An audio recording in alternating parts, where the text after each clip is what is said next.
Hello दोस्तों, आप लोगों का स्वागत है हमारे इस चैनल प्रयाग स्टडी ग्रुप पर दोस्तों। और आज हम लोग जानेंगे कारक के बारे में।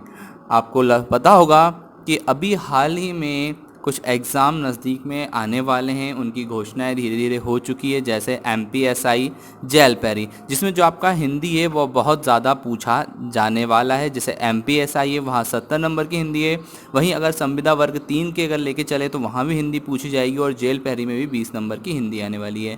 तो दोस्तों आज हम कारक के बारे में समझेंगे कि कारक है क्या, और कारक से, क्योंकि जो कारक आपके लिए बहुत महत्वपूर्ण रहने वाला है बर्तनी शुद्ध के लिए। आप कोई भी जब वाक्य को शुद्ध करोगे तो उसमें कारक की महत्वपूर्ण भूमिका होने वाली है। तो दोस्तों आज हम कारक के 8 भेदों के बारे में जानेंगे और किस प्रकार से उन कारकों को पहचाना जाता है वो भी हम समझेंगे। दोस्तों वीडियो को पूरा देखिएगा और जिन्होंने अभी तक सब्सक्राइब नहीं किया वो सब्सक्राइब कीजिएगा, साथ में जो लाइक है लाइक पर ज़रूर प्रेस कीजिएगा। चले आगे हम बढ़ते हैं कि कारक है क्या। तो जहां नॉर्मल हम शाब्दिक अर्थ जिसका बोला जाता है, कारक क्या होता है? कार्य करने वाला कर्ता होता है। कारक क्या होता है? कार्य करने वाला। और कार्य करने वाला होता कौन है दोस्तों? वो होता है हमारा कर्ता होता है। चलिए इसको कुछ परिभाषाओं के रूप में हम समझते हैं कि संज्ञा या सर्वनाम शब्दों के जिस रूप से उसका संबंध वाक्य के अन्य शब्दों से जोड़ा जाता है उसे कारक कहते हैं। उसे हम क्या कहते हैं? कारक। संज्ञा या सर्वनाम शब्दों के जिस रूप से उसका संबंध वाक्य के अन्य शब्दों से जोड़ा जाता है उसे हम कारक कहते हैं। राम पुस्तक पढ़ता है, ये कुछ आपके एग्जाम्पल लिए हमने।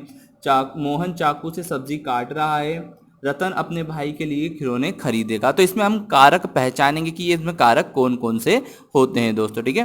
तो देखिएगा यहाँ आगे लिखा हुआ है कि मूल रूप से कारक हैं। कारक के भेद कितने होते हैं? 6, लेकिन पाठ्यक्रम में टोटल 8 भेद हैं, ठीक है।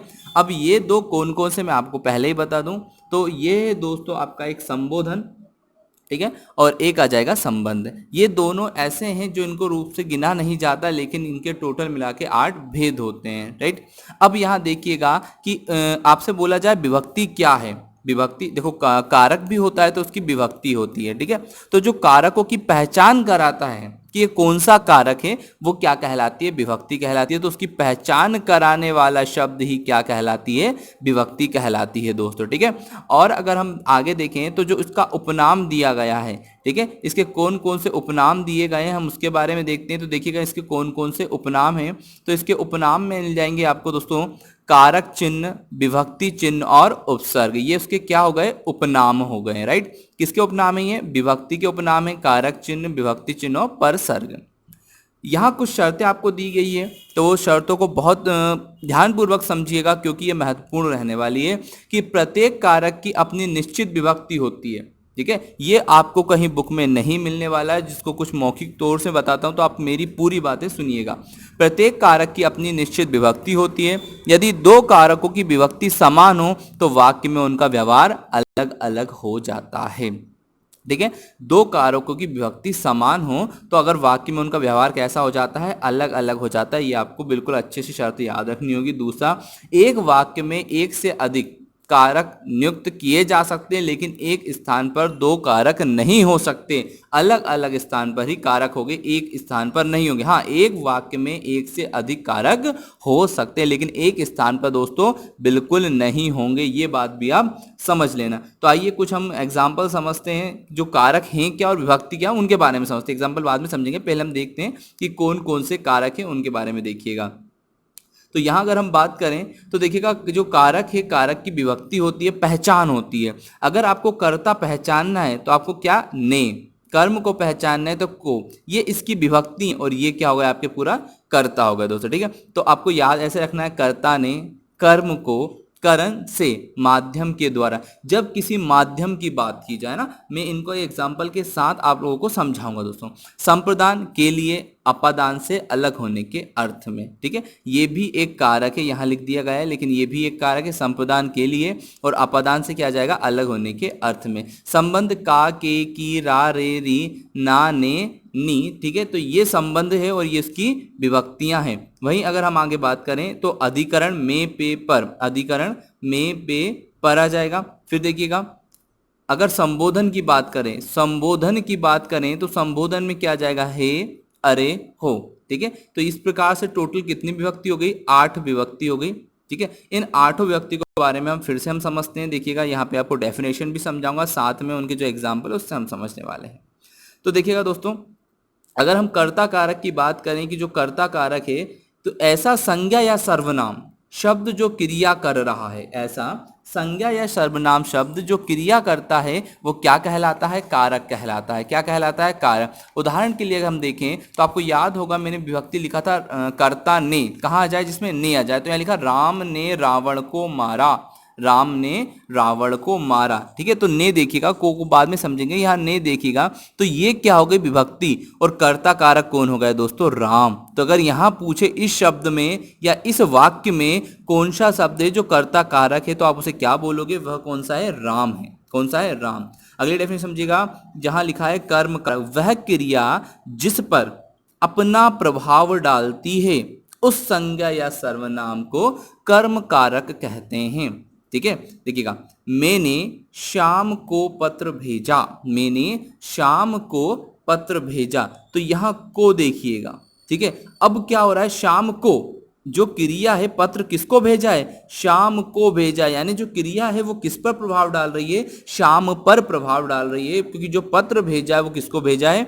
शाम को भेजा है। तो जो संज्ञा या सर्वनाम होता है वही कर्म कारक कहलाता है। तो देखिएगा, को के पहले शब्द कौन सा है? शाम। तो यहाँ पे कर्म कारक कौन रहेगा? शाम, क्योंकि प्रभाव किस पर पड़ा है? शाम पर प्रभाव पड़ा है दोस्तों, ठीक है। अब देखेंगे अगला, यहाँ कर्ण कारक के बारे में हम समझते हैं। तो जो कर्ण कारक है, तो कर्ण कारक वाक्य का कर्ता जिस माध्यम से क्रिया कर रहा है, माध्यम का नामकरण होता है के साथ, के बिना, विकलांग, ठीक है, व्याकुलता में भी कर्ण कारक होता है, ठीक है। एक तो जिस माध्यम से कर रहा है उसमें कर्ण कारक होता है, और जहां ये शब्द लगे हों के साथ, के बिना, विकलांगता की बात की जाए, व्याकुलता की बात की जाए, विवशता की बात की जाए, उसमें भी क्या होता है? कर्ण कारक होता है। विवशता कैसी? अब देखिए कुछ चीज समझिएगा। विकलांगता, ठीक है, तो विकलांगता यानी वह पैर से नहीं चल पा रहा है, तो उसका पैर नहीं होना यानी वो क्या हो गई? विकलांगता हो गई। वो क्या हो गई? विकलांगता। उसका पैर नहीं है, वो अपंग है, ठीक है। तो विकलांगता हो गई। इसमें कौन सा कारक है? कर्ण कारक है। अब देखिएगा, यहाँ थोड़ा सा गलत लिखा है, यहाँ लिखा है विवशता। क्या लिखा है दोस्तों?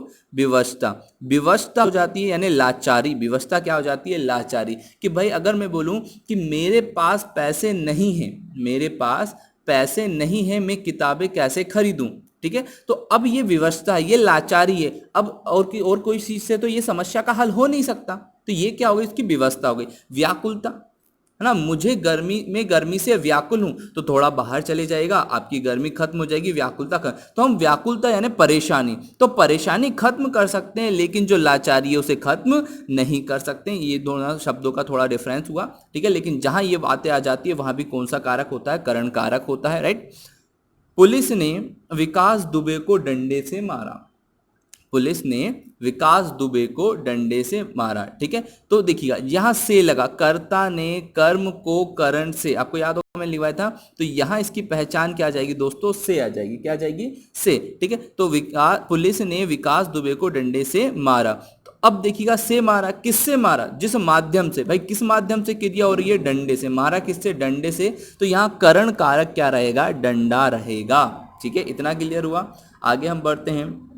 चीज़ों को ऐसे ही समझते जाना है, बिल्कुल आसानी से चीज़ें आपकी क्लियर होती जाएगी। देखिए, संप्रदान कारक को हम समझते हैं। संप्रदान कारक है कर्ता जिसके लिए काम कर रहा है वह संप्रदान कारक कहलाता है। कर्ता जिसके लिए काम कर रहा है वो क्या कहलाता है? संप्रदान कारक कहलाता है। जैसे अगर मैं एक एग्जांपल लेते हैं हम दोस्तों, कि मोहन माँ के लिए दवा लाया, मोहन माँ के लिए दवा लाए, यहाँ पे जो उसकी पहचान रहेगी वो क्या रहेगी? के लिए, ठीक है। तो वो माँ के लिए दवा लाया। तो जहाँ आपको किसी वाक्य में के लिए मिल जाता मतलब वो कौन सा कारक हुआ? संप्रदान कारक। किसके लिए लाया? माँ के लिए आया, तो संप्रदान कारक क्या हुआ इस वाक्य में दोस्तों? माँ हुआ, है ना। मोहन माँ के लिए दवा लाया। क्लियर समझ में आया? और पहचान क्या? अगर किसी वाक्य में रुचि, पसंद, ईर्ष्या, उदाहरण, है ना, जैसे कोई व्यक्ति पेट के लिए मेहनत करता है, एक उदाहरण दिया है, व्यक्ति पेट के, तो के लिए शब्द आया, पर किसके लिए? पेट के लिए। वो मेहनत करता है, किसके लिए करता है? पेट के लिए मेहनत करता है। तो इसका जो संप्रदान कारक है दोस्तों वो क्या आ जाएगा? पेट आ जाएगा। ठीक है, तो आपको ये इसका एग्जाम्पल भी अच्छे से समझ में आया होगा, जिसमें के लिए लगा होता है। ठीक है, जिसके लिए वो काम कर रहा है, यहाँ मेहनत कर रहा है, किसके लिए कर रहा है, पेट के लिए कर रहा है। ठीक है, अब देखिएगा अपादान कारक को हम समझेंगे कि अपादान कारक होता क्या है, उसके बारे में कुछ चीजें हम आसानी से समझते हैं दोस्तों।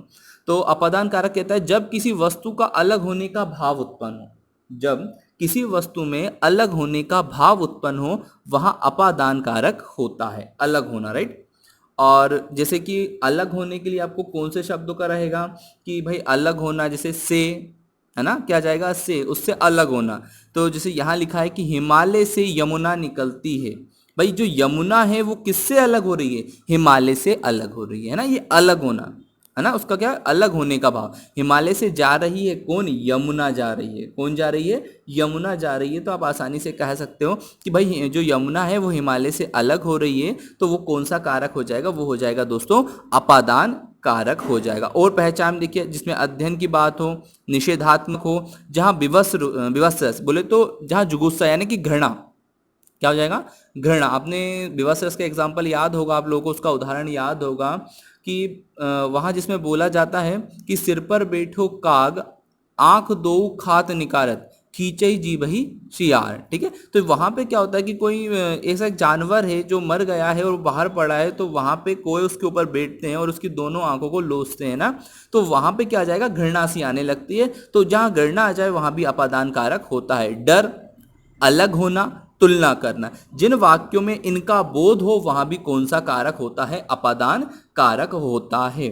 ठीक है, इतना क्लियर हुआ आप लोगों का। अब चलते हैं हम संबंध कारक की तरफ कि संबंध कारक क्या होता है। जब कोई एक संज्ञा या सर्वनाम का संबंध दूसरी संज्ञा या सर्वनाम से बताता है, वहां संबंध कारक होता है। जैसे राम के बच्चे, बच्चे किसके हैं, राम के हैं, बच्चे किसके हैं, राम के हैं, तो वहां कौन सा हुआ, वहां संबंध का है। राम की पुत्री, पुत्री किसकी है, राम की है ना। मोहन का मित्र, मित्र किसका है, मोहन का है। ठीक है, तो यहां बच्चे किसके हैं, राम के। तो जो के लगा है तो के पहले, अब देखिएगा यहां आपको ये कंफ्यूज होगा कि संबंध कारक कौन सा है। दोस्तों संबंध कारक कौन सा है, राम। विभक्ति के पहले वाला शब्द ही कारक होता है। राम की पुत्री, विभक्ति क्या है, की, इसके पहले शब्द कौन सा है, राम। तो यहां पे जो संबंध कारक होगा वो कौन सा होगा, राम। ठीक है, अधिकरण को समझिएगा। अधिकरण हम कैसे यहाँ पे उसको भाषा में बदल सकते हैं कि वाक्य का कर्ता जिस पर आधारित होकर, वाक्य का कर्ता जिस पर आधारित होकर क्रिया करता है उसका आधारी अधिकरण कहलाता है ना। मोनिका उसकी मम्मी पर गई है, मोनिका उसकी मम्मी पर गई है। यहां इसका जो पहचान है वो में, पे या पर, किसी भी वाक्य में ये तीन शब्द आ जाए, में, पे, पर आ जाए, वहां कौन सा होता है, अधिकरण।